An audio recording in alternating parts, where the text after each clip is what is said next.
I knew something was wrong. The moment the bank manager stood up so fast, his chair nearly toppled over.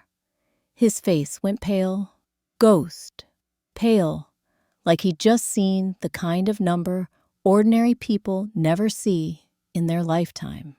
And certainly not in the hands of a woman who, just 6 hours earlier, had been thrown out of her own home with one suitcase and a husband's laughter still ringing in her ears. That's me. I'm the woman he called worthless. I'm the woman he kicked out like a stray dog he was tired of feeding. And yet, here I was, sitting in a marble-lined office, staring at a computer screen that held a truth so outrageous, so life-changing, that the manager whispered, "Ma'am, you may want to sit down." Funny thing is, I almost didn't even come to the bank that day. If I hadn't remembered my father's old card, a card I'd shoved in my wallet years ago, and forgotten none of what happened next would have been possible, I might still be sitting in a cheap motel, wondering how to stretch $30 into 3 days of food. I might still be crying over a man who enjoyed watching me crumble. But what I discovered inside that bank, what I learned about my father, what I learned about myself, it didn't just change my future. It rewrote my past. And if you stay with me, you'll hear the moment, the exact moment, when I realized everything Victor ever told me about my worth was a lie. Before we go further, let me ask you something. Have you ever had a single moment, one phone call, one sentence, one unexpected truth that cracked your entire life open, that made you question everything you thought you knew about the people you trusted? If you have, then you already understand the kind of storm I was standing in. And trust me, you're going to want to hear the part of the story that even the judge didn't see coming. The part that still makes people gasp when I tell it. We'll get there, but not yet. If family drama, betrayal, and second chances resonate with you, or if you've ever been hurt by someone who was supposed to love you, feel free to subscribe so you don't miss the next chapters of this journey. Stories like these, they remind us we're not alone, especially when life hits hardest. Now, let me take you back to the moment everything truly began to crumble. The moment my husband slammed the door behind me and thought he had finally won. He had no idea the universe had been saving something for me all along. Something he could never take, and something he would soon regret ever underestimating. I should have known the moment that Victor told me I had exactly 30 minutes to pack, that something inside him had finally snapped. Or maybe it had snapped long ago, and I was only now seeing the pieces clearly. Either way, the clock was ticking, and I stood in our bedroom, our former bedroom, staring at the life I'd built around a man who never once considered how difficult it would be to tear it all down. 30 minutes. It takes longer than that to brew a decent pot of coffee. Yet here I was, expected to dismantle a 5-year marriage in less time than it takes to fold laundry. I reached for the first drawer, my hands trembling. Not from fear, no. Fear had been my companion long before this moment, but from the strange, hollow clarity that comes when you realize someone you once loved has been preparing to hurt you for a very long time, and doing it with remarkable precision. Victor's voice echoed down the hallway, clipped and cold. "Don't forget your toothbrush. You're not leaving anything behind for me to deal with." Imagine that after everything. The man was still worried about chores. I stuffed 2 pairs of jeans, 3 shirts, and a sweater into my suitcase. No jewelry, no keepsakes, No photographs. I didn't have time. And honestly, I didn't want any trace of him following me into whatever came next. As I zipped up the suitcase, I heard the sound that always told me Victor was angry, the sharp, rhythmic tap of his wedding ring hitting the doorframe.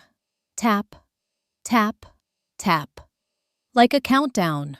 He appeared in the doorway, arms crossed. Done. Almost. I kept my voice steady, even though my pulse was racing. Years of biting my tongue had made me an expert in sounding calm when I was anything but, you know, he said, leaning against the frame. I warned you this would happen. I told you I needed a wife who could give me a real family. There it was, the word he used, like a dagger, family. As if I hadn't spent 2 years trying to give him exactly at that. As if he hadn't refused every test, every appointment, every conversation that might have revealed the truth. He feared that the problem was never me. Victor, I said, you never wanted a family. You wanted control. His jaw tightened. I wanted a child. Stella. A legacy. Something you clearly couldn't give me. I could have screamed. I could have thrown the suitcase at him. I could have held up the medical report tucked into my purse, the one proving that my body was perfectly capable of creating life. But he didn't deserve that truth. Not anymore. So I simply said, I hope you find what you're looking for. His laugh was low, bitter. Oh, I already have. Freedom. He stepped aside, gesturing toward the front door, like a hotel bellhop showing a guest out. Only difference was, a bellhop usually pretends to care.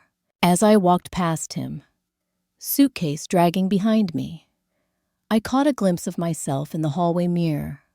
I looked smaller than I remembered, tired, faded, like someone who'd spent years apologizing for her own existence. Outside, the air was bright and cold, the kind of morning that should have felt refreshing, but instead stung like a slap. The neighbors were out, pretending to trim hedges that didn't need trimming. Every pair of eyes followed me as I stepped onto the driveway. Nothing quite brings a neighborhood together like the spectacle of a woman being kicked out of her own home.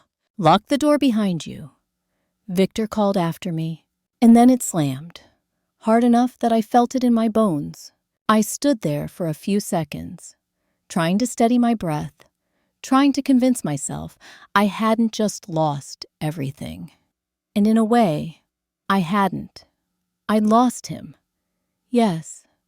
But what exactly had he ever given me besides confusion, guilt, and a shrinking sense of self? Sometimes letting go feels like falling. Other times, it feels like freedom wearing a painful mask.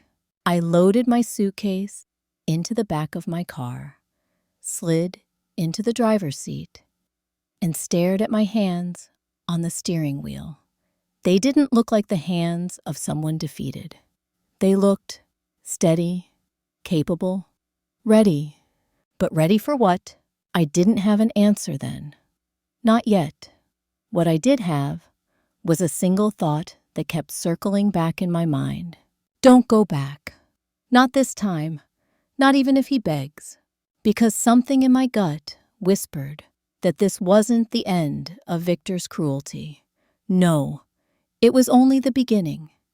And whatever storm he was about to bring into my life, I had no idea that fate, quiet, patient, and almost poetic, had been preparing its own storm to meet his. A storm carrying my father's signature and a secret Victor never saw coming. Part 2, Everything Changes. I didn't drive far, just 3 blocks down, into the parking lot of the 24-hour diner that always smelled like burnt coffee and buttered toast. Funny how places you never paid much attention to can suddenly feel like shelter when your whole world collapses in a single morning.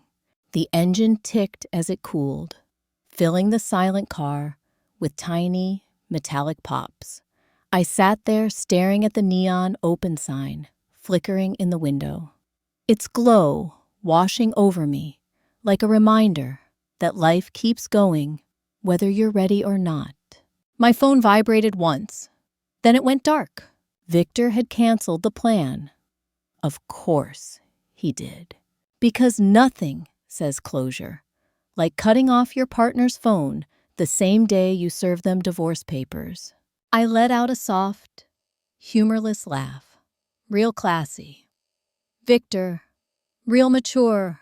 With nowhere to go and nothing left to lose, I grabbed my purse, climbed out of the car, and pushed through the diner's heavy glass door.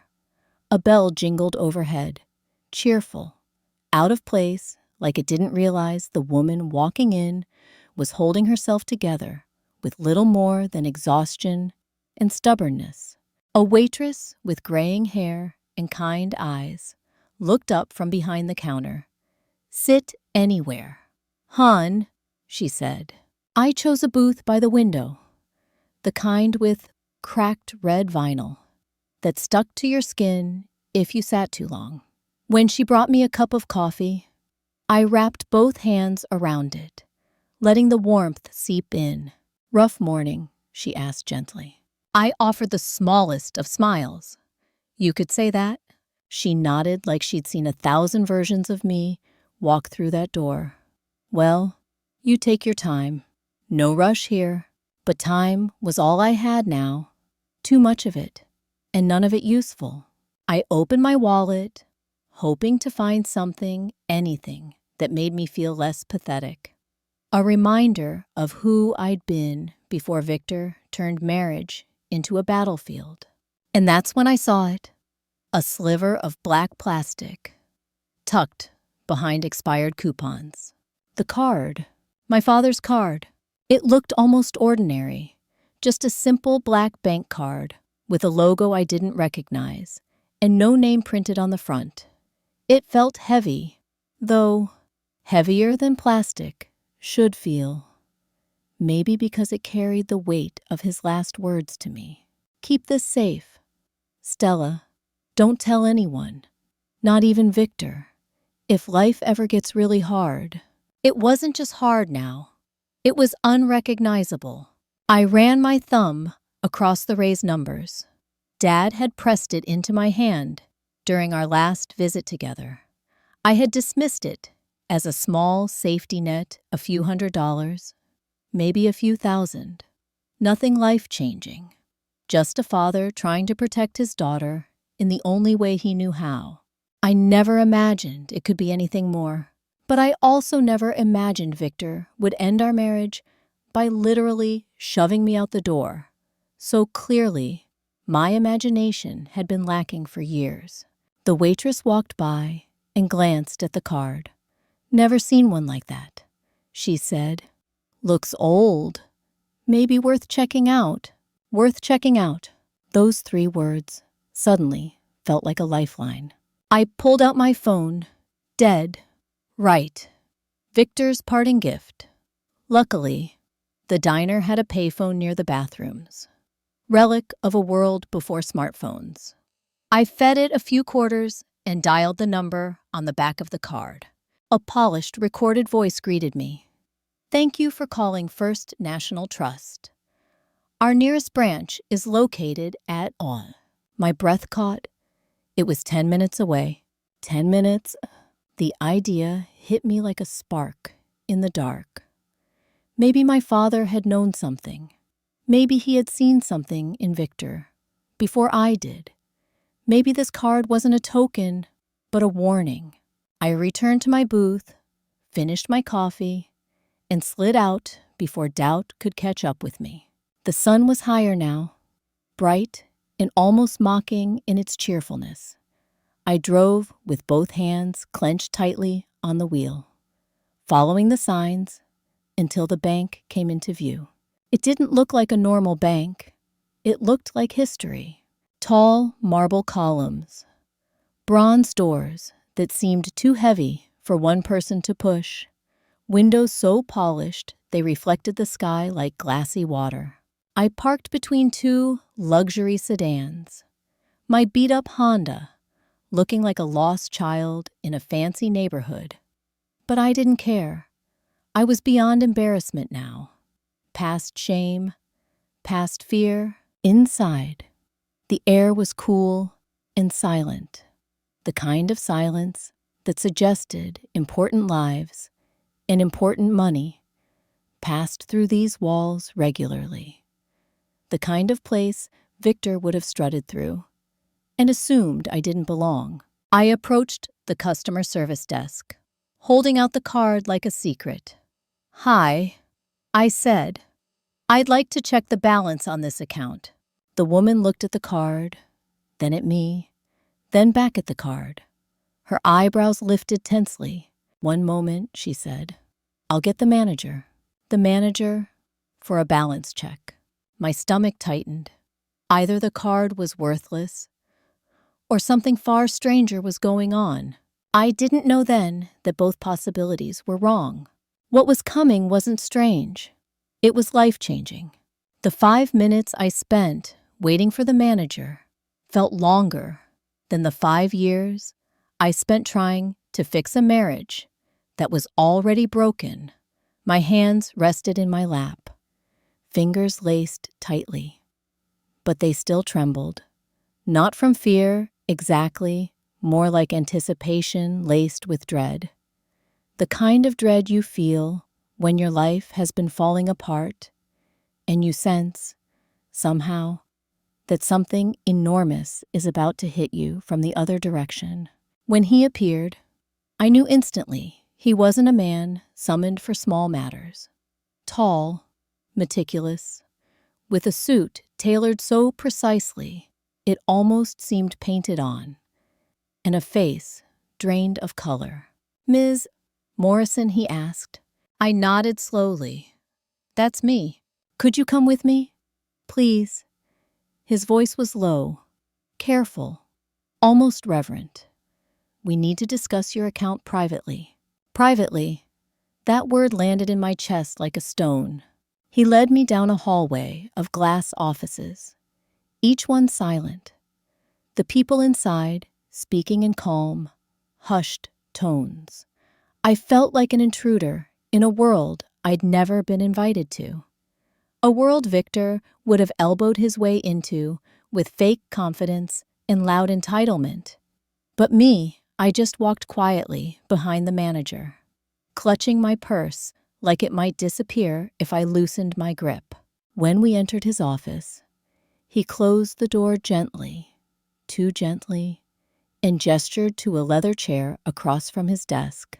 "Please, sit." I did. My heart did not. He typed something into his computer, the keys clicking with sharp precision. Then he asked for my license. I handed it over, my palms suddenly sweaty. He examined it, confirmed it against the information on his screen. And then something changed. His shoulders stiffened. His eyes widened just slightly, but enough. Then he turned the monitor toward me. "Ms. Morrison, I think you need to see this." At first, I thought it was a mistake, a glitch, a decimal in the wrong place, or maybe another Stella Morrison, one far richer and far luckier than me. But then the number settled in my brain. $47,322,816. My breath stopped. Not figuratively, actually stopped. For a few seconds, I forgot how lungs worked. That can't be right," I whispered. "This must be someone else's account." He shook his head once, slowly, firmly. "No mistake. This account was established 23 years ago by Robert Morrison, your father. He made consistent deposits and investments, all of them under strict privacy instructions. My father, my dad, a man who drove an old pickup truck, until the engine groaned for mercy. A man who insisted coupons were character building. A man who told me he worried about money, constantly. I felt my throat tighten.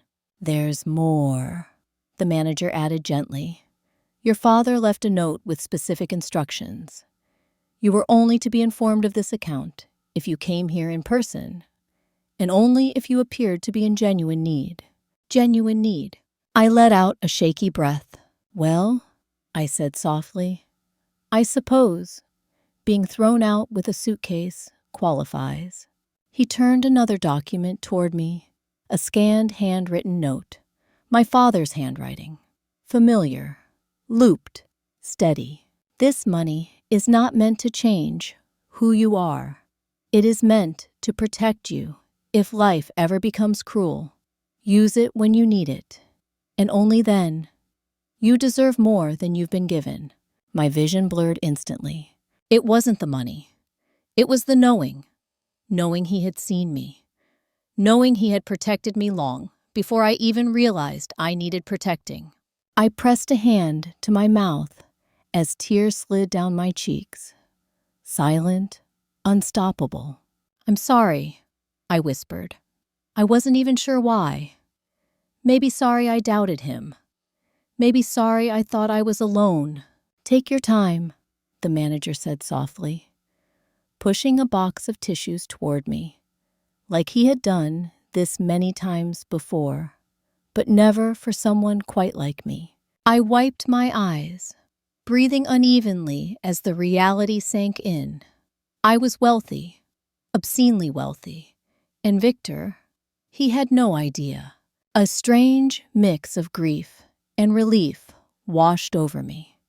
Grief for the years I wasted apologizing to a man who belittled me. Relief that I was finally free of him emotionally, financially, spiritually free. "What happens now?" I eventually asked, voice steadier than I felt. "Now," he said, folding his hands, "you tell me how you want to move forward. The funds are yours. They've always been yours." A soft, stunned laugh escaped me. "Always mine." All the years Victor sneered at my supposed failures. All the times he called me a burden. All the moments he accused me of contributing nothing. I had been sitting on a fortune. Not that he would have been entitled to a cent of it, but still, the irony was almost poetic. I need somewhere to stay," I said quietly. "Tonight, somewhere safe. And I need a lawyer." The manager nodded, almost like he'd expected that answer. "I can recommend both." When I walked out of that bank 30 minutes later, I felt something I hadn't felt in years. Steady, centered, whole. But as I stepped into the sunlight, one thought struck me with icy clarity. Victor always wanted control. Victor always wanted power. And Victor was about to lose both. Because part 4, that's when he learns exactly what he threw away. I didn't go straight to a hotel. I just sat in my car, outside the bank, for a long moment, hands gripping the steering wheel, trying to process the impossible. My father, quiet, humble, coupon-collecting dad, had somehow left me enough money to buy the entire neighborhood Victor was so proud of, and he'd kept it secret. Not to punish me, not to control me, but to protect me from exactly the kind of man I'd married. The car felt too small for the size of everything swirling in my mind. Relief, grief, shock. A kind of stunned gratitude so powerful it almost hurt. Finally, when my heartbeat steadied, I turned the key in the ignition and drove toward the Grand View Hotel, the place the bank manager had insisted would take good care of me. He wasn't exaggerating. The valet nearly tripped over himself when I pulled in, probably assuming a beat-up Honda belonged to the cleaning staff and not a newly minted multimillionaire. As I checked in, the concierge greeted me with a smile, too polished to be real. "Welcome, Ms. Morrison. We've prepared our presidential suite for you." Presidential suite. I hadn't even slept in a king-size bed since Victor decided queen was more economical. A bellhop followed me up with my tiny suitcase, one that suddenly looked like it belonged to a different life. The suite door opened with a soft click, revealing a room so large I could probably have jogged laps inside it. Floor-to-ceiling windows. A marble bathroom that looked bigger than my old kitchen. Soft music drifting from hidden speakers. And silence. A warm, welcoming silence that didn't judge, didn't belittle, didn't demand. I set my suitcase on the polished hardwood floor and walked to the window, staring at the city spread out beneath me. The world looked strangely manageable from up there, like I finally had the height and the freedom to make decisions for myself. That was the moment I decided Victor was not going to get away with what he did to me. Not the emotional abuse, not the gaslighting, not the humiliation, not kicking me out like trash and thinking he'd close the book on our story. No, he had just turned the last page he would ever control, and I was about to start writing my own. I picked up the room phone and dialed the number the bank manager had given me. "Patricia Hendris Law Office. How may I assist you?" I cleared my throat. "Yes. Hello. My name is Stella Morrison. I need to schedule an appointment. Urgently." The receptionist paused. "You're the client, Mr. Chen referred." "Yes. One moment." A few seconds later, another voice came on the line, sharp, confident, unmistakably in charge. "This is Patricia. Stella, David told me a little about your situation. I'd like you to come in this afternoon. I've cleared my schedule." Cleared her schedule. For me, Victor would have hated that. "Thank you," I said quietly. "I'll be there." 2 hours later, I walked into an office that looked like the set of a legal drama. Glass walls, modern art, chairs that felt too expensive to sit on. Even the air smelled like confidence. The receptionist handed me a bottle of chilled, sparkling water, like I was royalty. Then Patricia herself emerged. She was elegant, poised, the kind of woman who had never once apologized for taking up space. The kind of woman who could make a grown man confess to a crime he hadn't even committed yet. "Stella," she extended her hand, "let's talk about your husband." I sat across from her while she flipped open a legal pad. "Start from the beginning," she said, "and don't leave anything out." So I did. The infertility blame, the emotional erosion, the constant criticism, the secret tests he took, the brochures he hid, the shouting, the insults, the door slamming, the 30 minutes, the suitcase. Patricia's pen froze mid-sentence. Then she looked up with eyes that burned with purpose. "That," she said slowly, "is emotional abuse. Documented, repeated, intentional." She tapped the prenup I'd brought along, one Victor had pushed me to sign with a smile so fake it should have been a crime by itself. "This agreement is invalid," she declared, even laughably so. "No judge will uphold a contract this one-sided, especially given what you've endured." I blinked. "So? He doesn't get to just walk away with everything." Patricia leaned back, lips curling into a sharp, almost satisfied smile. "Oh, darling, he's not walking away with everything. He's walking into something. And trust me, he's not going to like it." I felt something spark inside me. Not revenge, not triumph. Something deeper, something steadier. Justice. For the first time in years, I wasn't helpless. I wasn't small. I wasn't broken. I was Stella Morrison, daughter of a man who believed in me enough to plan for a future I didn't know I needed. And Victor had no idea that everything he thought he'd taken from me, I was about to reclaim in full. "Patricia," I said softly, "I want to move forward." She nodded, clicking her pen. "Then let's begin." And in part 5, the consequences of Victor's cruelty finally start catching up to him. I left Patricia's office with something I hadn't felt in a very long time: certainty. It rested warm and solid in my chest, like the weight of a promise I could finally trust. For years, I had tiptoed through my marriage, flinching at tone changes, second-guessing every word, apologizing for things I didn't do. But now I was walking out of a building where powerful people took my side without hesitation. It felt strange in the best way. Back at the hotel, the city shimmered below me as twilight settled in. Lights flickered on across rooftops, little sparks of brightness in the fading day. For the first time in months, maybe years, I let myself exhale fully, a long, cleansing breath that didn't end in a knot tightening in my stomach. Room service arrived: steak, mashed potatoes, vegetables seasoned like heaven. I hadn't ordered steak in years. Victor always complained it was too indulgent, and every restaurant bill was scrutinized like a tax audit.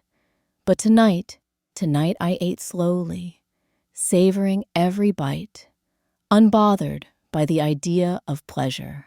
Halfway through dinner, I heard my phone buzz. A message from an unknown number. "I heard you're staying at the Grand View. How are you affording that?" My fork froze midway to my lips. Victor. It had to be. I blocked the number immediately, but a flicker of unease stayed with me. How did he know where I was? Who had told him? Or worse, had he been watching me?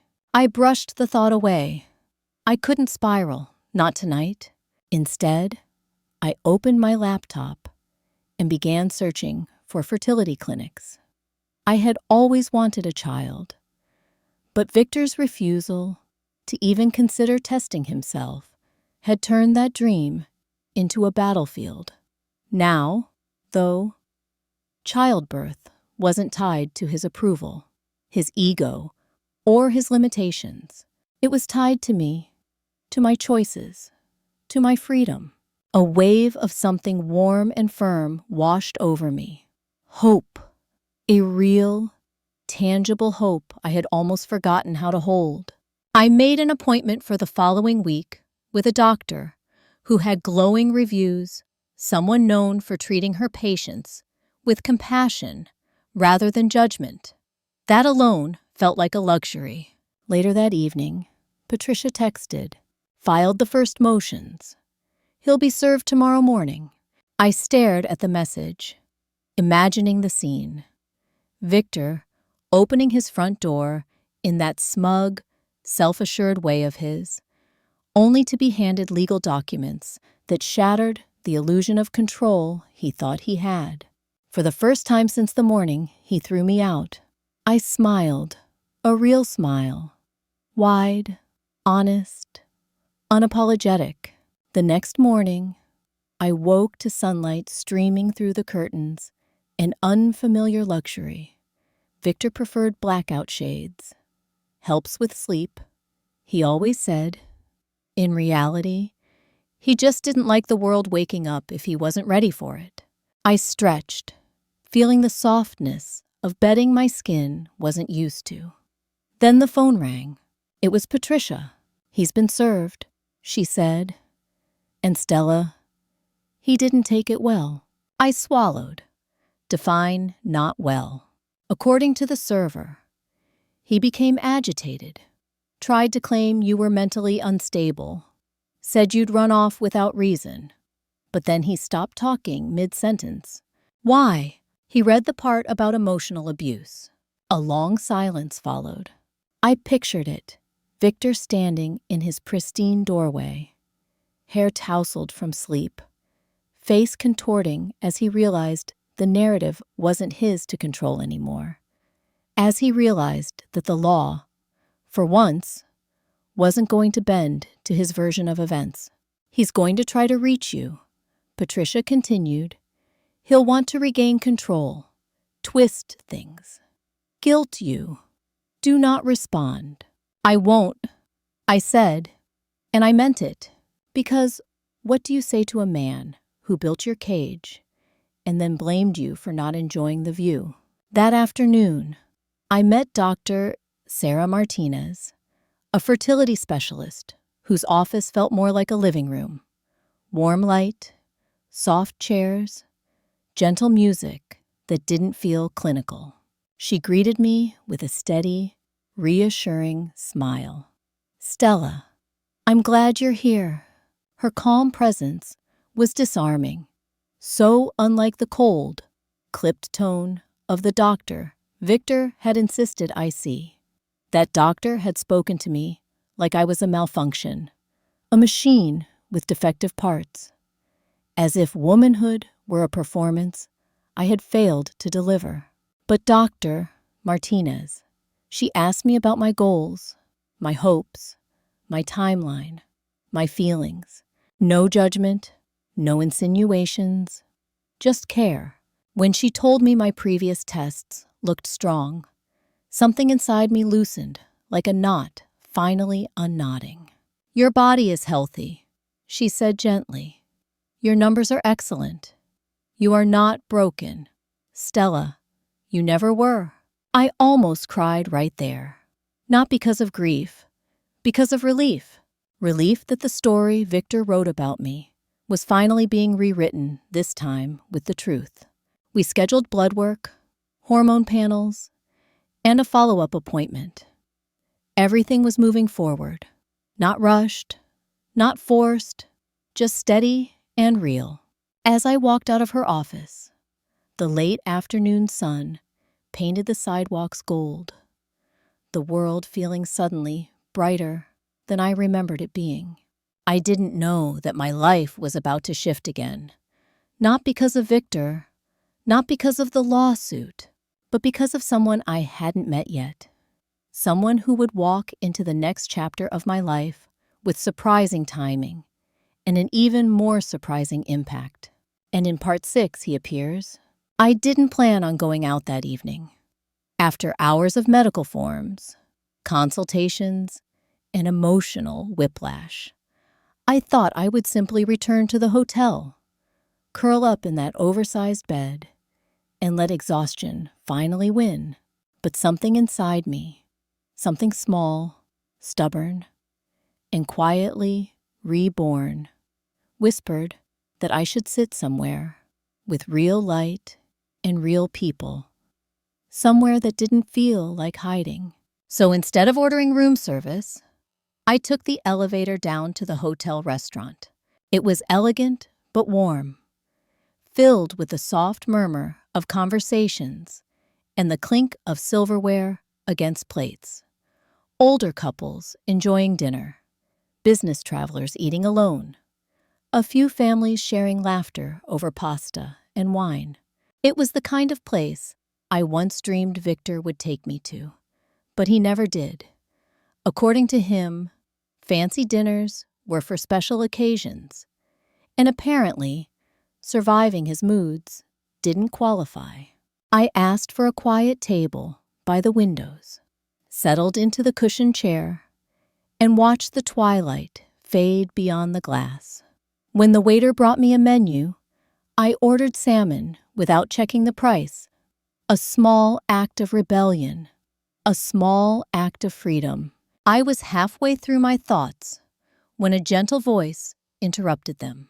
Excuse me, are you dining alone? I looked up. A man stood beside my table. Not young, not childish, someone in his early 40s, with the kind of calm presence that fills a space without needing to prove anything. Dark hair, warm eyes, a loosened tie, like he'd had a long day, but still carried himself with grace. "Yes," I said cautiously. "I am—" He offered a small, apologetic smile. "I promise, I'm not trying to bother you. It's just—" He exhaled, rubbing the back of his neck.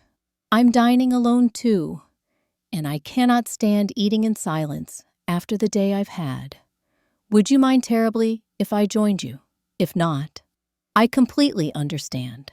There was something disarming about his honesty. No line, no charm offensive, just a man seeking a bit of human connection. I gestured to the empty chair. "Please, go ahead." He smiled warm, grateful, and sat down. "I'm Matteo," he said, offering his hand. "Well, Dr. Matteo Rossi, technically. But please, just call me Matteo." I shook his hand. It was steady, warm, reassuring. "I'm Stella, a beautiful name," he said gently. "Thank you for letting me share your table. Today's been heavy." "Long workday?" I asked. He nodded. "I'm a cardiologist. Hard conversations come with the job, but today was especially difficult.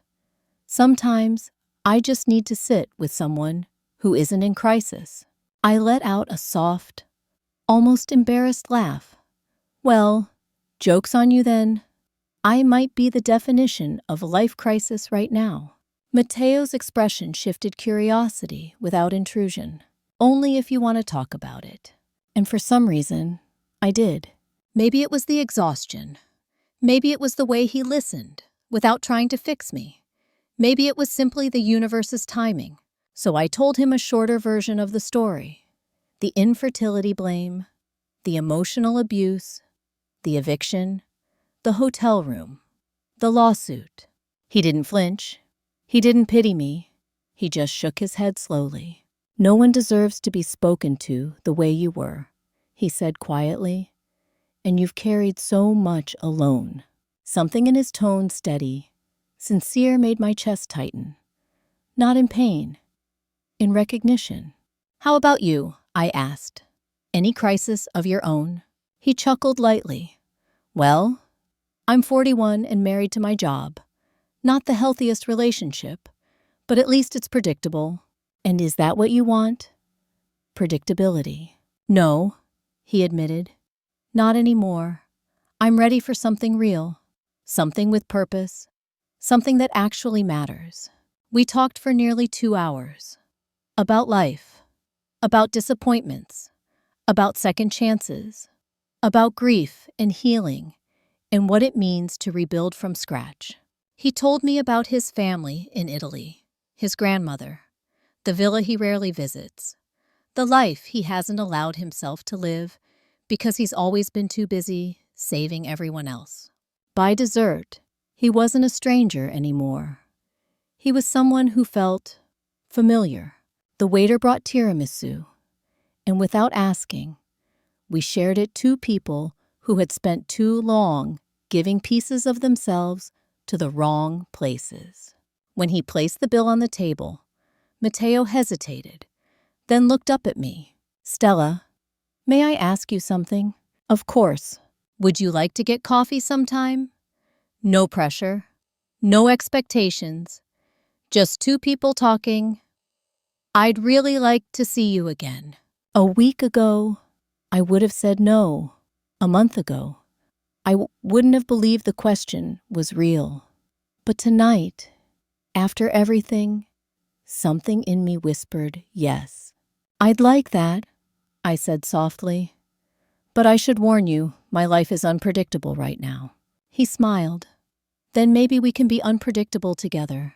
We walked through the quiet lobby, our reflections gliding beside us in the marble floors and mirrored elevators.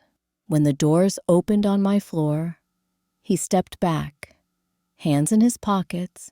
"Good night, Stella." I paused, holding his gaze for a heartbeat longer than necessary. "Good night, Matteo." As I walked toward my suite, one thought followed me like a whisper. Maybe the universe wasn't just taking things away. Maybe it was beginning to give something back. And in part 7, that whisper becomes something far bigger, something neither of us expected. 3 weeks passed. 3 weeks of quiet routines, doctor appointments, early morning walks, and slow dinners with Matteo that felt more like healing than romance. He never pushed, never demanded, never asked for more than I was ready to give. It was gentle, and gentle was something I hadn't experienced in a very long time. Every time we met for coffee, he listened, really listened, as if my words mattered, as if my past didn't disqualify me from being cared for, as if survival wasn't something to be ashamed of. One chilly morning, I sat in Dr. Toots Martinez's office for my routine hormone check. She greeted me with her usual calm smile, flipping through my chart with practiced eyes. "Your numbers look excellent, Stella," she said. "Actually, better than excellent. You're responding beautifully to the medication." A small warmth bloomed in my chest. It was the first time in years someone spoke about my body like it was capable, not defective. "That's good, right?" I asked. "Very good. You're in optimal condition for conception." I smiled. For the first time, the future didn't feel like something I had to chase. It felt like something quietly moving toward me. As she finished the paperwork, my phone buzzed on the table. A message from Matteo. "Coffee later, I have news." I felt a flutter light. Unexpected. It still surprised me that a single line from him could soften the edges of my day. After the appointment, I walked to our usual cafe near the little city park. Matteo was already there, sitting at our corner table, 2 cups waiting his black, mine with a hint of cream. But today, he wasn't smiling. Not exactly. He looked nervous, hopeful, like someone balancing on the edge of something new. "You look like a man with big news," I said, sliding into the seat. He exhaled. "I talked to my partners today." I straightened. Matteo rarely talked about himself unless I asked. "They agreed," he continued. "They want me to reduce my patient load, take a step back, maybe even take a long sabbatical." "That's amazing," I said genuinely. "You deserve it." He nodded, still tense. "There's more." He reached across the table and took my hand gently. His thumb brushed mine steady, warm, almost protective. "Stella," he said quietly, "I know it's only been a few weeks, and I know you're rebuilding so much, but I can't ignore how I feel about you." My breath caught. He wasn't a man who spoke lightly. "How do you feel?" I asked softly. He swallowed, his eyes never leaving mine. "Like I've been walking through my life, half awake. And then I met you, and suddenly, everything shifted. I want to be part of your future, in whatever way you'll allow." Those words, they were everything Victor's never were. Soft, not sharp. Whole, not hollow. Given freely, not dangled like a weapon. "Matteo," I whispered. He squeezed my hand. "I'm not asking you to rush anything, and I'm not trying to complicate your fertility journey. I just need you to know I'm here, fully, without conditions." For a moment, I couldn't speak, because for the first time, I wasn't being asked to choose between love and myself, between family and dignity, between dreaming and survival. "Can I ask you something?" I said, after a long breath. "Anything. If this treatment works, if I get pregnant through artificial insemination, are you prepared for that? For dating someone who might be having a baby on her own?" Matteo's expression didn't waver, not even for a second. "Stella," he said quietly, "I became a doctor to help people build families in all the ways families can be built. Why would I have a problem with a woman I'm falling for doing exactly that? Falling for, I repeated. Yes, he smiled softly. I am. Completely. My eyes stung. Not with sadness relief. Relief I didn't know I needed. I think, I said slowly, I might be falling for you too. His smile widened, warm and unguarded. Good, he said. I was hoping that wasn't a one-sided situation. We sat there for a moment, fingers intertwined, the world outside the window moving quietly around us, cars driving by, a couple walking a dog, a child chasing pigeons. Ordinary scenes, but they felt extraordinary because for once, my heart wasn't afraid. When the cafe closed, we walked together through the cool evening air. Not rushed, not fragile, simply two people rebuilding their lives side by side. But as I lay in bed that night, staring at the ceiling of the hotel suite, a strange feeling washed over me. Something warm, something right, something almost electric. Life was aligning itself in ways I never could have predicted. And not just because of Matteo, not just because of the treatments, but because somewhere, deep in my body, something felt different. A quiet whisper, a shift I couldn't name, a possibility too wild to voice. And in part 8, I discover the truth, one that changes everything I thought I knew about timing, fate, and the family I always dreamed of. For the next 2 weeks, life moved with a strange, new rhythm. Soft, hopeful, steady. I kept up with my fertility treatments, visited Dr. Martinez for blood work, and spent quiet evenings with Matteo when his schedule allowed. We cooked simple meals, watched old movies, took slow walks around the block when the weather was kind. Nothing rushed, nothing forced, just gentle rebuilding. But all throughout those days, there was something else. A whisper beneath my ribs, a flutter in the quiet moments, a thought I kept pushing away because it felt too impossible, too ironic, almost cruel in its timing. Could I be? No. It had to be the medication, the hormonal shifts, the stress, the newness of everything. Dr. Martinez had warned me that my cycles could be unpredictable during treatment.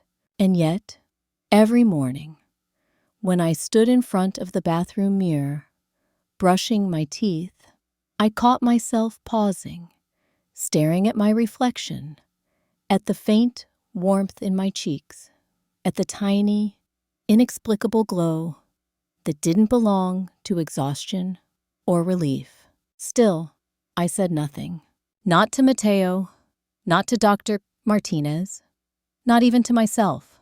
I wasn't ready to hope for something so bottled, so poetic, so perfect. It bordered on unbelievable. Then came the nausea. At first, just a hint and unease after breakfast, a queasiness on my morning walks. Then a stronger wave that hit out of nowhere while I was in line at the hotel cafe. I had to grip the counter to steady myself.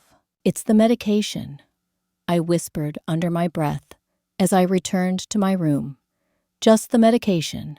But by the third morning of waking up nauseous, by the fifth day of feeling exhausted, by the moment I realized I hadn't needed caffeine in over a week, the whisper inside me grew louder. I sat on the edge of the hotel bed, my heart thumping with something that felt like terror, braided with impossible joy. I couldn't ignore it anymore. I grabbed my purse, shoved my feet into my shoes, and drove shakily to the pharmacy down the street. I walked the aisles slowly, trying not to look suspicious, trying not to let my hands tremble. I picked up one box, then another, and another. 3 tests. Because I knew myself. I knew I needed triple confirmation before letting hope bloom. Back in the hotel suite, I stared at the boxes lined up on the bathroom counter. For a long moment, I just stood there, palms pressed against the cool marble, breathing deeply. "It's probably nothing," I whispered. "It's probably just hormones. It can't be what you think." But part of me, the part that Victor tried to crush for years, whispered back, "What if it is?" With shaking hands, I opened the first test. The directions were simple, almost insultingly simple. Life shouldn't be allowed to change this dramatically in 2 minutes. When the timer on my phone beeped, I forced myself to look. 2 pink lines, clear, bright, undeniable. My knees nearly gave out. No, that can't be right," I whispered. I grabbed the second test. A repeat. 2 more lines, just as strong. By the time I took the third test, my breathing uneven, tears already forming, I already knew the truth. Positive, positive, positive. I sank to the bathroom floor, the cool tile against my back. My hands pressed to my mouth as tears spilled freely. Pregnant. I was pregnant, naturally, unexpectedly, miraculously, and not with a donor, not through treatment, with Matteo. A soft laugh escaped me, half disbelief, half joy, half relief. After years of Victor screaming that I was broken, after years of trying and failing and blaming myself for things that were never my fault, my body had chosen this moment, this man, this chapter to do what it could never do in the marriage I fought so hard to survive. I sat there crying for a long time, crying for the years stolen, the dreams buried, the hope dimmed, and crying because life, in its strange, poetic timing, had finally given something back. When I could breathe again, I grabbed my keys and drove straight to Dr. Martinez's office without an appointment. She took one look at my face and ushered me into an exam room. "Tell me what's going on," she said gently. I handed her the tests. My hands shook so hard she had to steady them. She smiled softly. "Let's confirm." 10 minutes later, she returned with the results. "Congratulations. Stella, you're about 6 weeks along, and everything looks healthy." I closed my eyes, a breath leaving me that I'd been holding for years. 6 weeks, I whispered. That night at Matteo's cabin, the first night I felt safe enough to let my guard down. The first night my body wasn't braced for cruelty. Life doesn't waste time when it finally finds room to grow. "Doctor." Martinez placed a gentle hand on my arm. "This is the best possible scenario. Your body was already responding beautifully to treatment. Sometimes, when the emotional stress lifts, nature steps in." I laughed a soft, watery laugh at the absurdity and beauty of it all. But then a new thought hit me. I hadn't told Matteo. I hadn't even called him. And I didn't want to tell him over the phone. Not this, not something this sacred. I wanted to see his face that evening as the sun dipped behind the buildings. I met him at our usual cafe. He looked up, his smile warm as always, but then something shifted in his eyes. "Stella," he said softly, standing, "you look different." I sat across from him, my heart pounding, my hands trembling slightly. "I have something to tell you," I whispered. He leaned forward, eyes full of concern. "Good news or bad?" I took a breath. "That depends on your heart," I said, "but I think it's the best news of my life." His brow furrowed gently. "Stella, What is it? I place my hand on the table. Palm up. I'm pregnant. His breath caught. His eyes widened. The cafe noises faded. And in part 9, his reaction changes the course of everything. For a moment, Matteo didn't move. He didn't blink. He didn't breathe. It was the stillness of a man whose world has just been handed a new shape, a new purpose, a new gravity. Then slowly, his eyes softened. Not with fear, not with shock, but with something far deeper, far steadier. Wonder. You're pregnant, he whispered, the words rolling off his tongue like they were fragile, sacred things. I nodded, unable to speak through the knot in my throat. A knot made of fear, hope, disbelief, joy, all tangled into one trembling breath. And it's mine, he asked quietly. Not because he doubted me, but because he wanted to be absolutely sure of the miracle sitting between us. Yes, I whispered. 6 weeks. From our weekend at the cabin, a sound escaped him, half laugh, half exhale, half prayer. His hand rose to his mouth, covering it as his eyes welled with an emotion so raw I felt it radiate across the table. Then he stood, slowly, deliberately. For a heartbeat, I thought he might walk away. Instead, he walked around the table, knelt beside me, and took both my shaking hands in his. Stella. His voice trembled. Matteo never trembled. Do you have any idea how honored I am? How blessed? How unbelievably grateful? I stared at him, stunned. You're not upset. Upset. He let out a breathy laugh, shaking his head. Stella, I'm 41 years old. I've spent the last decade fixing hearts while leaving my own unattended. I've prayed quietly, privately, that maybe one day life might give me a second chance at a family. His thumb brushed the back of my hand with reverence. And then I met you. My breath hitched. I didn't know what this was, he continued softly.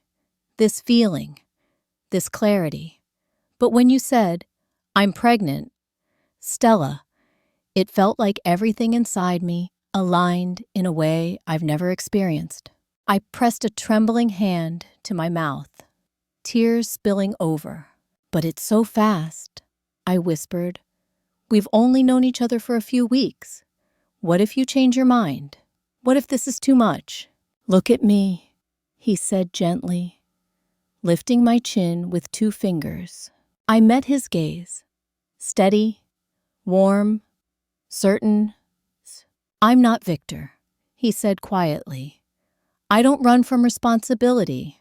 I don't punish people for being human. And I don't abandon those I love. The word love hit me like a warm wave. Matteo, he squeezed my hands. I'm not overwhelmed, he said. I'm ready. Maybe more ready than I've ever been for anything. I let out a shaky breath. You're really okay with this? Stella, he said softly. I'm in love with you. Completely. And now we're having a baby. That's not a burden. That's a gift. My tears came freely then. Not sad tears. Tears that tasted like release, like grace, like healing. He stood, pulling me gently into his arms. I melted against him. The cafe fading around us. It didn't matter that people glanced our way. This was our moment, quiet, intimate, extraordinary. When I finally pulled back, he placed a hand on my stomach with a reverence that made my knees weaken. Hello, little one, he murmured. I don't know you yet, but I promise you this. I will love you fiercely, and I will protect your mother with everything I have. My heart nearly broke open.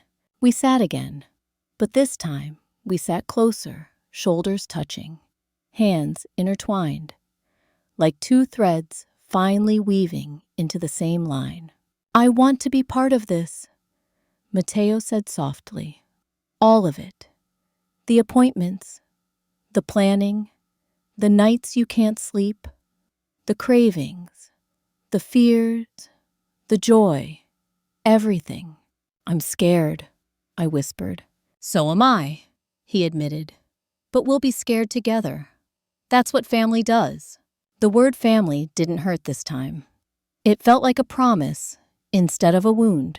He paid the bill before I could reach for my purse, then walked me to my car with a protectiveness so subtle but so real that it warmed the air around us.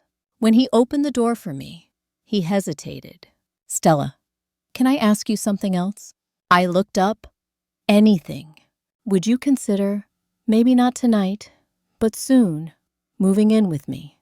My heart kicked. I wasn't expecting that. "I don't want to rush you," he added quickly, "but I want you safe. I want you supported.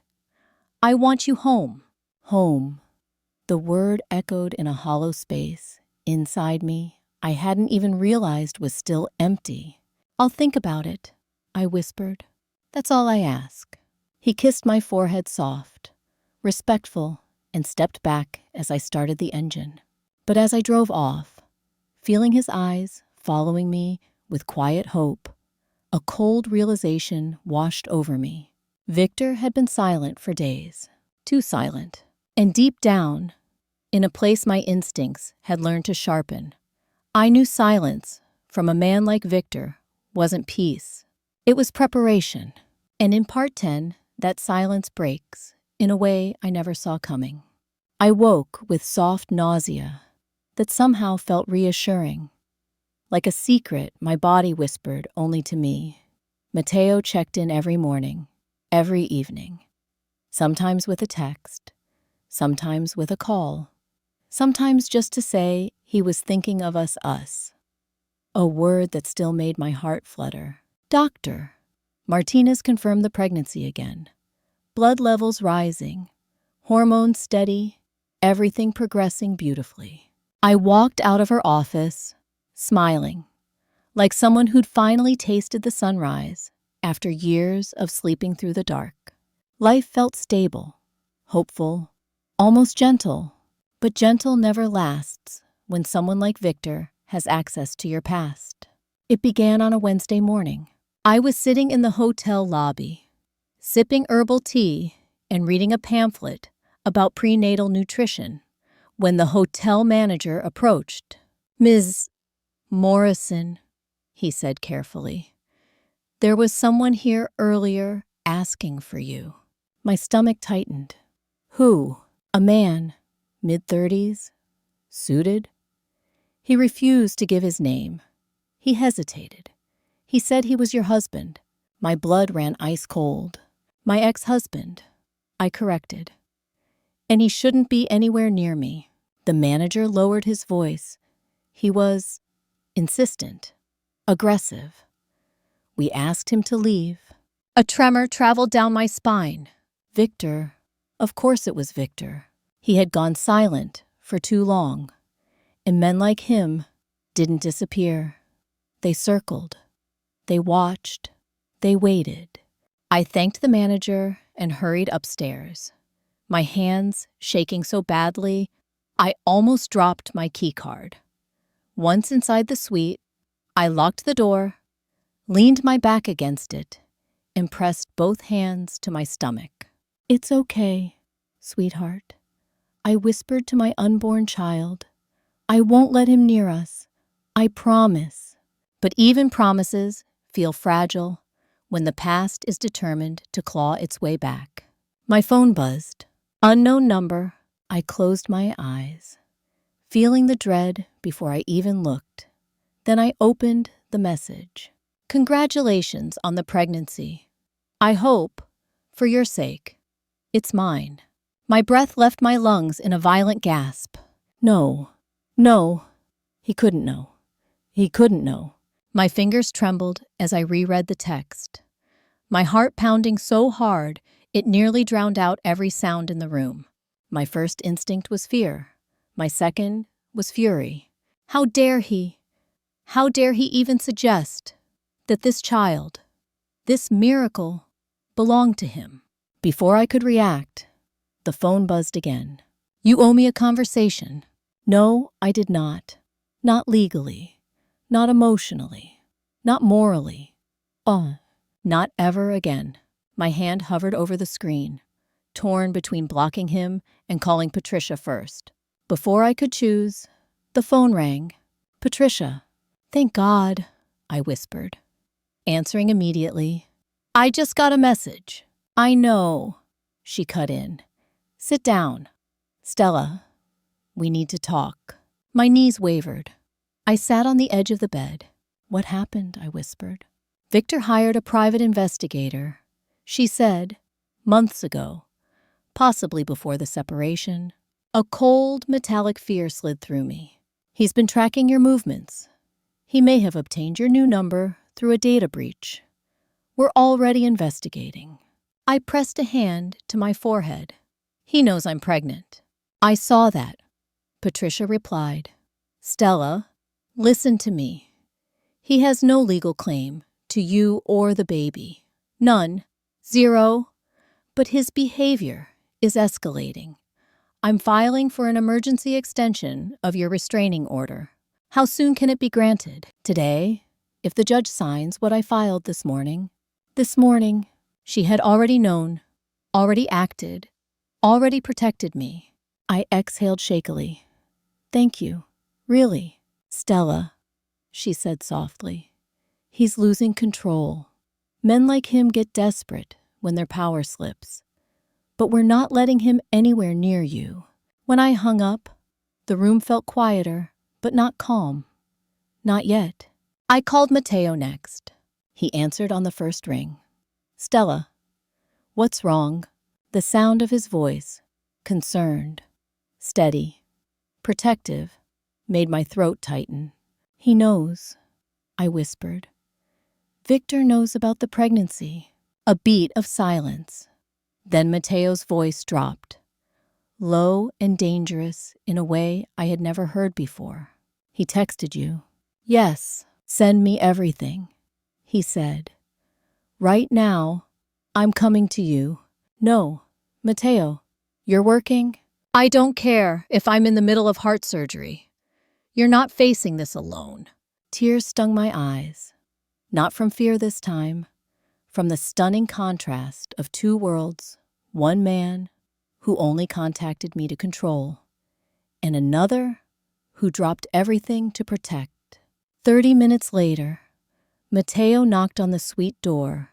I opened it, and the moment he saw my face, he pulled me into his arms. You're safe, he murmured against my hair. I'm here. I melted into him, into the steady heartbeat, the warm strength, the calm certainty. But when he pulled back, his expression had changed. His eyes were sharper than I had ever seen them. Stella, he said quietly, I have something to tell you. My breath caught. What is it? He swallowed, running a hand through his hair. I think Victor's not finished. And my clinic got a call today from someone asking questions about you, about me, about your medical records, your appointments, even your pregnancy timeline. My stomach dropped.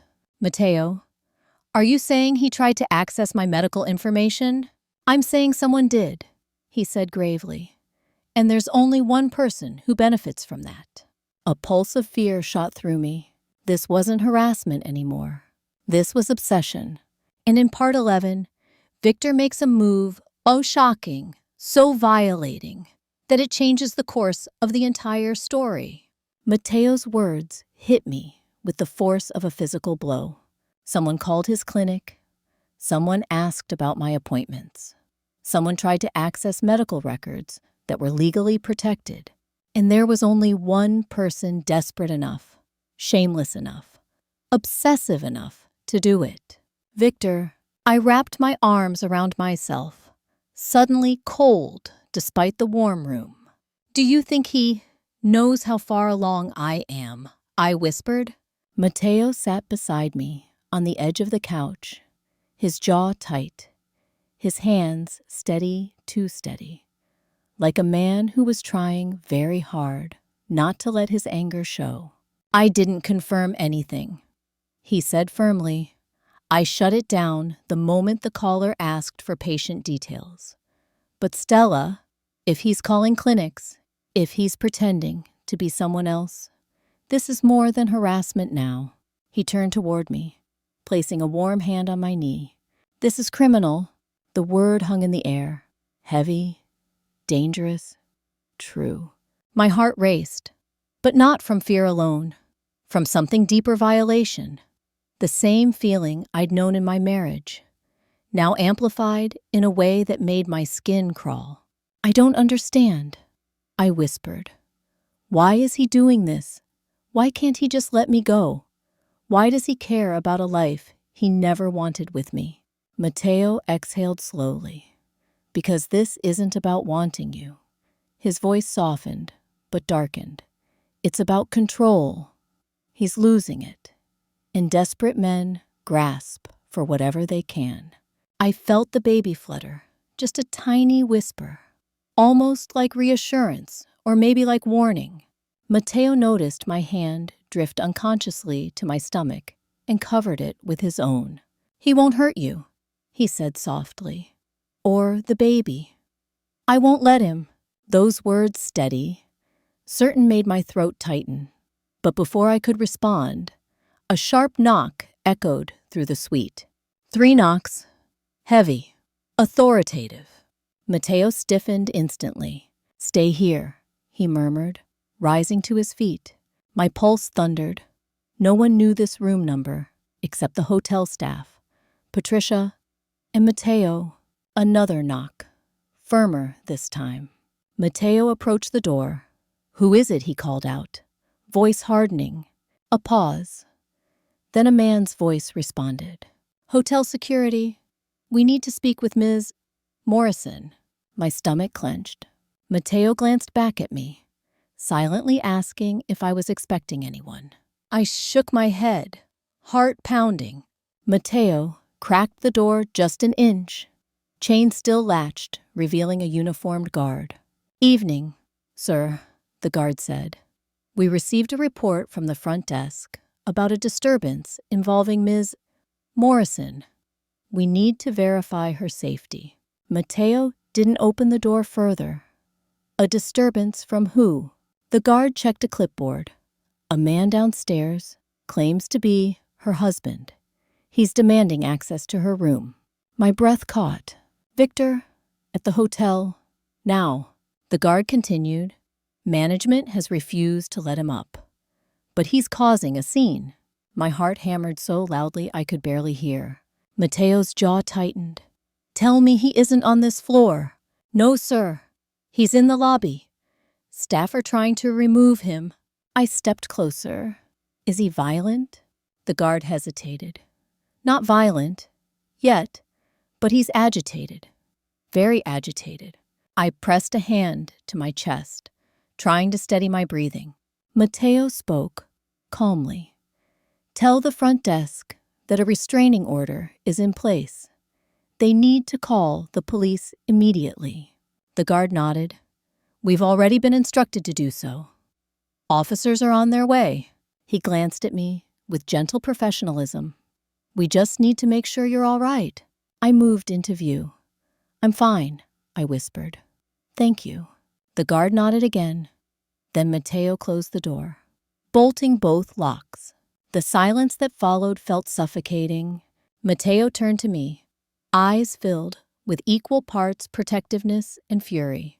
He came here, he said quietly. He came here. My throat tightened. Mateo, he won't stop. What if he tries to follow me again?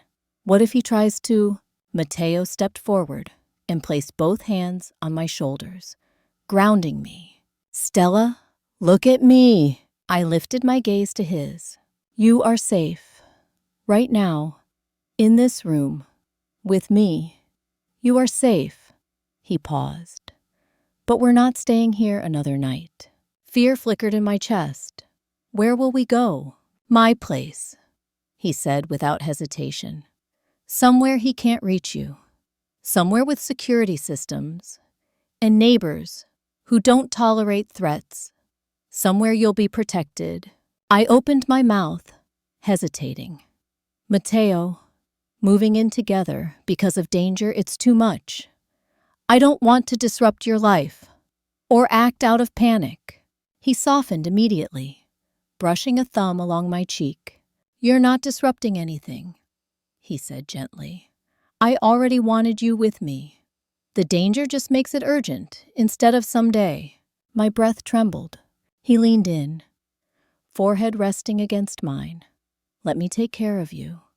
Let me take care of both of you. My heart softened and cracked open all at once. Before I could answer, my phone buzzed violently. Another unknown number. Matteo's expression hardened. Don't answer. But my breath froze when I saw the preview of the text. Nice hotel. Cute suite. You really think I can't find you? My blood ran cold. Matteo snatched the phone from my hand, his expression turning deadly. That's it, he said, voice low, with resolve. This ends tonight. How I whispered. He stepped toward the door, determination radiating through every movement. There's something you need to know, he said. Something I should have told you from the beginning. I frowned, confused. What are you talking about? Matteo turned back to me, eyes filled with quiet, heavy truth. Stella? Victor isn't the only one who's been keeping secrets. And in part 12, I learn a truth about Matteo that changes everything. For a moment, the room felt too still. Matteo stood near the door, jaw tense, hands curled slightly at his sides.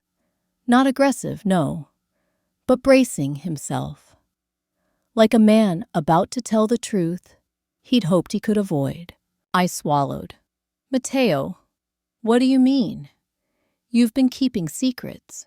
He ran a hand through his hair, pacing just once, before stopping in front of me. Stella, I didn't lie to you. Not about us. Not about how I feel. But there's something about my life I never mentioned. My heart pounded, but not from fear of him, fear of the unknown, fear of another shoe dropping. Are you married? I whispered before I could stop myself. His eyes widened. No. God. No. Nothing like that. I exhaled shakily.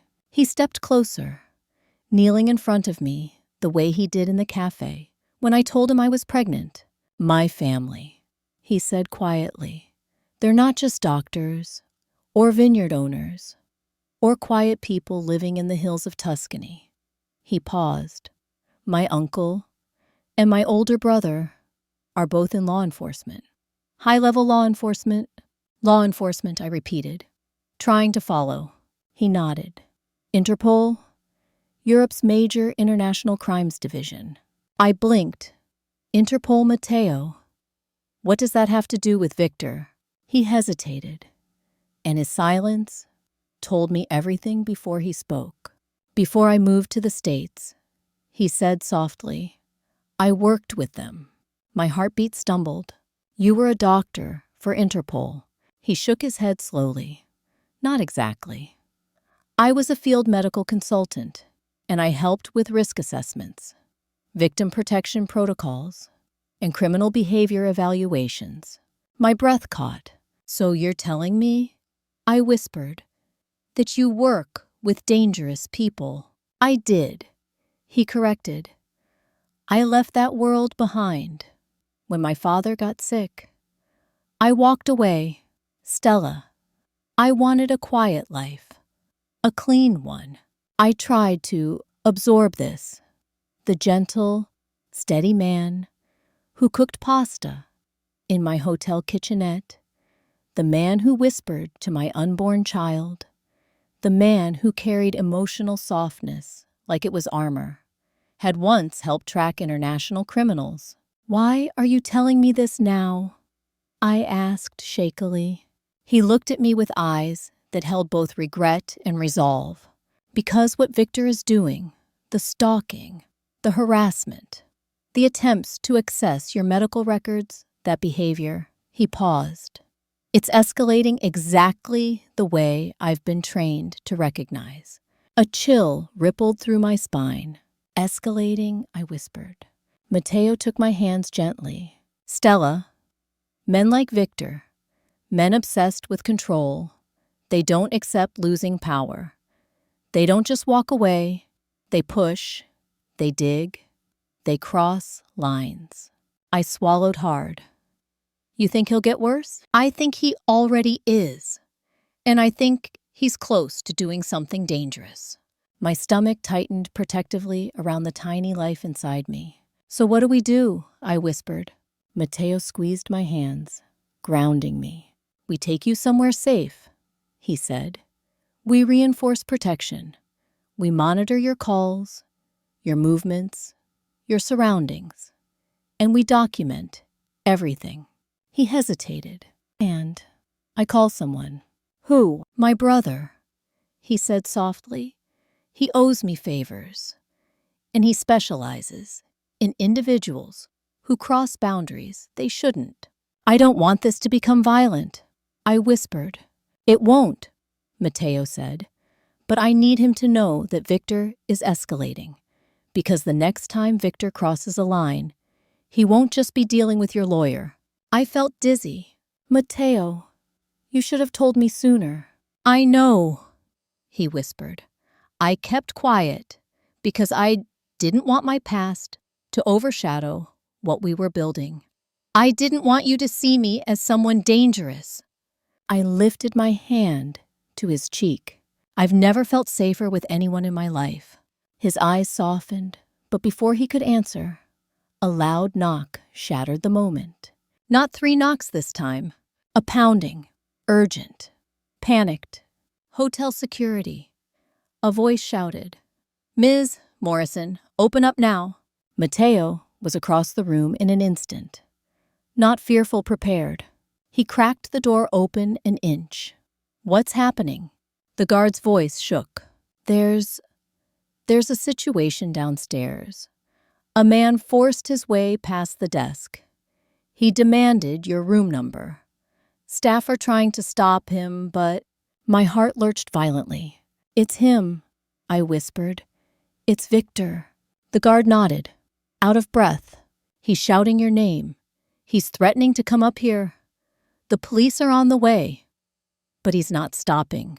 Matteo stepped back, closing the door and bolting it with calm, terrifying control. He turned to me slowly. Stella, he said, we don't have much time. Fear surged up my spine. What do you mean? He grabbed my coat, my bag, my prenatal vitamins, his movements sharp, precise, practiced. I'm getting you out of this hotel, he said. Now. What, while he's downstairs? Yes, Matteo said, eyes blazing with determination. Because I can protect you better outside these walls. Because staying here means letting him corner you. A fresh surge of panic coursed through me. Isn't that dangerous? Matteo stepped close, cupping my face with both hands. Listen to me, he said softly. I spent 10 years getting people out of situations far worse than this. I know how to avoid a violent man. I know how to protect you. My breath trembled. And our baby, I whispered. His expression softened with fierce devotion, especially the baby. Another bang shook the door. Victor's voice, muffled but unmistakable, shouted my name from down the hall. I gasped. He was here, on this floor. Matteo pressed a finger gently to my lips. We're leaving, he murmured. I know the back exits. I know how to get you to safety. I stared into his determined eyes and realized I believed him.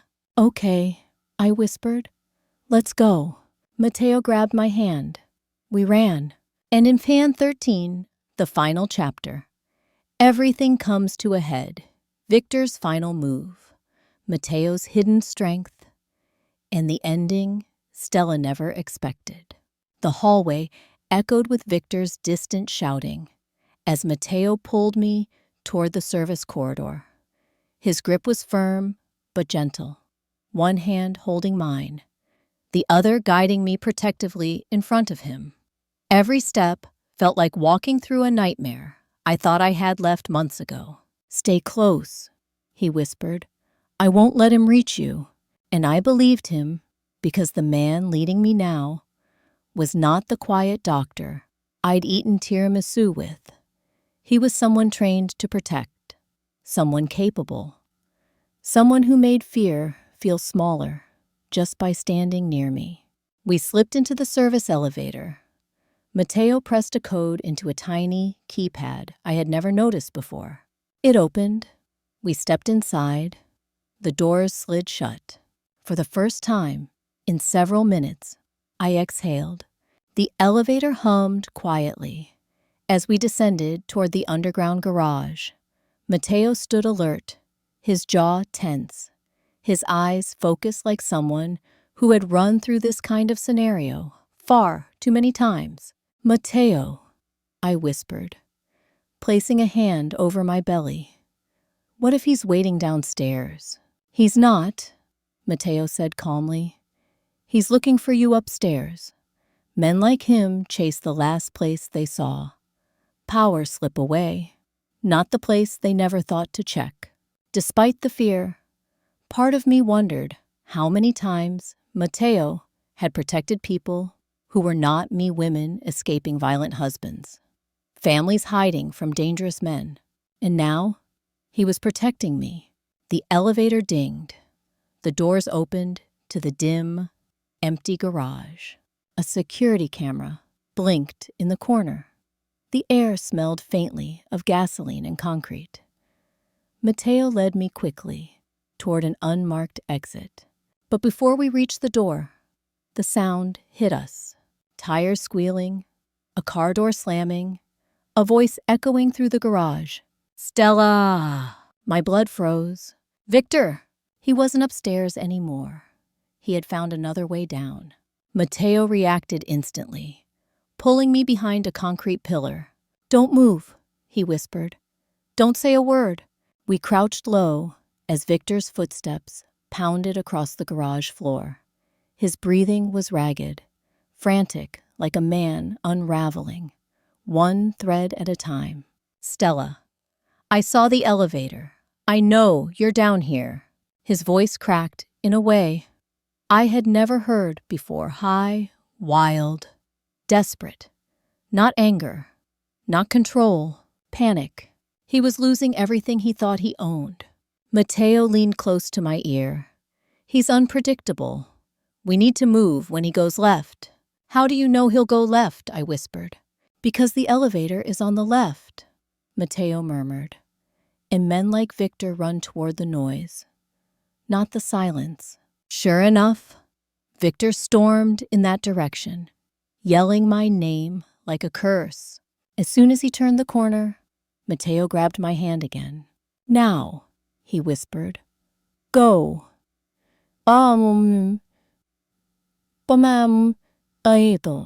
We dashed toward the emergency exit. Mateo used the same keypad code and shoved the door open. The alarm beeped softly, not loud enough to echo through the whole garage. We ran up the metal stairs to the street level, and when the door finally opened to the fresh night air, police sirens wailed in the distance. They were close, very close. 2 police cruisers screeched around the corner, lights flashing, tires slicing across the pavement. Officers jumped out, hands on their holsters. "Are you Stella Morrison?" one shouted. "Yes," I called back, breath trembling. The officer nodded sharply. "Get behind us, ma'am. We've been looking for you." Everything happened fast after that. Officers surged into the garage. Shouts echoed. The metallic clatter of cuffs snapped against concrete. And then Victor's voice, furious but breaking. "You can't arrest me. She's my wife. She's pregnant with my. Sir, an officer barked. The restraining order states she is no longer your wife, and this level of harassment and pursuit is criminal. Victor's screams grew distant as they pulled him into the police car. Mateo wrapped an arm around me, his chest rising and falling with the breath he had been holding for too long. "It's over," he whispered. "You're safe." And for the first time, I believed it. 3 days later, we sat in Dr. T. Martinez's office. She performed a full exam, her kind eyes softening as she looked at me. "The baby's heartbeat is strong," she said. "You handled all of this with remarkable strength. Stella, both of you." I exhaled shakily, finally letting relief settle into my bones. Mateo squeezed my hand. "See, our daughter is tougher than both of us." I laughed for the first time in days, a real laugh. One that didn't feel borrowed from someone stronger. Then, as we walked to the car, my phone buzzed. A call from Patricia. The restraining order was extended permanently. The criminal charges were filed. Victor would not be free anytime soon. And even when he would never legally be allowed within 500 feet of me, Mateo, or our child. Justice, real justice, not revenge closure. And for once, I didn't feel broken. I felt free. 2 months later, I gave birth to a healthy baby girl, with Mateo holding my hand the entire time, whispering encouragements in English and Italian. We named her Lucia Hope Rossi. Hope, because she was born from it. Lucia, because her life was light after so much darkness. Mateo kissed my forehead. "You did it," he whispered. "No," I said softly, watching our daughter's tiny fingers curl around his. "We did it." I realized then that Victor was not the villain of my life story. He was the storm I survived so I could meet the person who would become my home. And maybe that is the strange, beautiful truth of broken families. Sometimes the people who shatter us are the ones who accidentally push us into the arms of those meant to heal us. If you're listening and you've survived something like this, remember, you are not broken. You are rebuilding. And sometimes, the life you create after the storm is the one you were meant to live all along. Thank you for staying with me until the end of this journey. If you found strength in this story, make sure to like, share, and subscribe so you never miss the next chapter of healing, courage, and family redemption. Because no matter what broke you, you are not alone. When I look back now, back at the night I stood in a driveway with one suitcase and no home, back at the cruel words Victor used to carve away at my worth, back at the fear that once lived inside my bones, I barely recognized the woman I used to be. I thought my story ended the day he threw me out, but really, that was only the prologue, because survival isn't the end of a story, it's the beginning. Today, when I stand in the warm morning light of our home, with Mateo making coffee in the kitchen, our daughter babbling in her crib, and peace gently resting on my shoulders, I finally understand something I wish I'd known years ago. Sometimes the people who break you are the ones who guide you unintentionally toward the life you were always meant to live. Victor didn't ruin me. He revealed me. He showed me the strength I had buried under years of self-doubt. He showed me the danger of loving someone who only loves their own reflection. And he showed me that sometimes the only way to save yourself is to walk away from the person who swore they'd protect you. But healing didn't come from money or justice or the beautiful home I rebuilt. Healing came from choosing myself for the first time in my adult life. Healing came from finding someone not perfect, not flawless, but someone who sees my value, even on the days I don't. Someone who stands beside me, not in front of me, not behind me. Healing came from understanding that family is not the people you share DNA or paperwork with. Family is the people who show up with love instead of control, with compassion instead of criticism, with protection instead of fear. And maybe that's what I want you to take away from this story. You are worth more than the people who underestimated you. You deserve more than the people who mistreated you. And no matter how late in life it feels, you can still start over. You can still find love that lifts you up. You can still create a family that feels like home. If my journey taught me anything, it's this. You are not the worst thing that ever happened to you. You are the person who survived it. And surviving is powerful. Surviving is brave.